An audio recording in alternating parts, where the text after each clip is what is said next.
If you're anything like me, you have a bunch of minis, and at least some of them you'll never paint. Here is everything that I have that is still waiting to get a proper paint job. And besides just showing you my pile of shame, I thought I'll talk a little bit about the differences between the different kinds of minis. Because we have some WizKids here, we have some Reaper Bones here, we have some Kickstarter Reapers, and we have some resin 3D prints. So let's see if they're all the same or not. All of these light gray ones are WizKids ones, and these are the minis that I started with. My local game store has lots and lots of them, and I have no complaints about them really. I mean, maybe it's because I don't know better, but they have plenty of detail. They are nice to paint. They take paint pretty well, and for the most part, I don't have any need for cleanup or anything like that. So they work perfectly fine for me. Every time I'm stateside, I pick up a couple of Reaper Bones because I haven't seen them around here very much, but I find them to have a little bit more character to them versus the WizKids ones. The WizKids are very D&D, where the Reaper Bones have a little bit more grit. They're a little bit more interesting and generally a little bit chunkier. So all these guys are unpainted Reaper Bones, and then all those like darker gray ones are from the Reaper Bones Kickstarter from Pizza Dungeon, I believe. A local player in my area has bought a bunch of those. And he was kind enough to resell some of them to me at a really steep discount. He's an amazing painter himself, but he obviously doesn't need all of them. So I was like, hey, let me look what you have left. And if you don't mind, I'll take some of those. And if you haven't seen a theme in here yet, it's very much undead. There's two things I can't ever have enough of, and that is undead and dwarves. I don't know why. I mean, dwarves are just the coolest, right? I love dwarves. It's the first character I've ever played, and I think they're just super fun. And eventually, I do want to run a dwarves only campaign, but we're not there yet. And then undeads are just like the go-to enemy. It's not like I'm building a giant undead army that's controlled by a lich to take over the world or anything like that. It's just everybody can agree to take down undead. There's no arguing with them.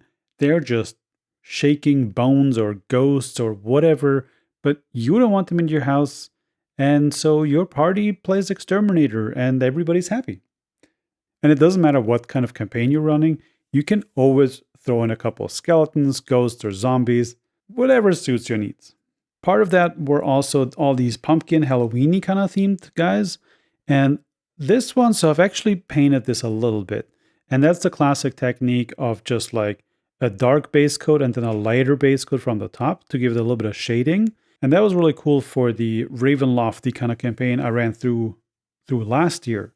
Because you see a handful of them have this kind of paint job.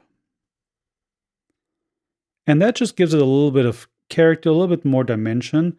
And actually, in the campaign that I ran, the whole world was black and white, unless you stepped inside into a building. Then you had colors. So having those characters in black and white was perfectly fine for me. Couple things that were really new to me about the Kickstarter was that they come in spruce, right? So they come in a big sheet and you have to cut them out. So you get a little bit more flashing than with the pre-made minis that are in blister packs. And some of the minis have really, really small pieces. Oh, yep, like this lady. She loses her arm every time I pick her up. And I haven't glued it yet because I still want to paint it. And I thought, oh, maybe I'll, paint first and then glue. But I think if I ever paint her, this arm needs to be glued on. Kind of the same with this bird always falls out. And don't get me started on this guy, this Grim Reaper and his scythe. I have not been able to successfully attach that. So this has to get super glued for sure. All in all, I think there is a difference in plastic between these and these, but I found that they both take paint really well, really easy. And the difference again is just in detail. I mean, look at this pumpkin soldier versus this dwarf.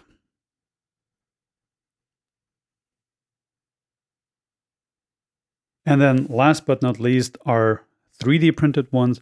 And I have a bunch of resin printed ones here. And these are mostly just failed prints. So one thing that's interesting that you have to be careful with, that sometimes resin doesn't quite cure. And so this spot, for example, I've base coated it and it's just always wet. It does not dry. It's just like leaking resin or whatever. So that's a little bit of a weird thing about resin. Really like this froggy guy. Haven't painted him yet, obviously. Just a bunch of random ones that didn't quite turn out right. And I was like, oh, let me grab them.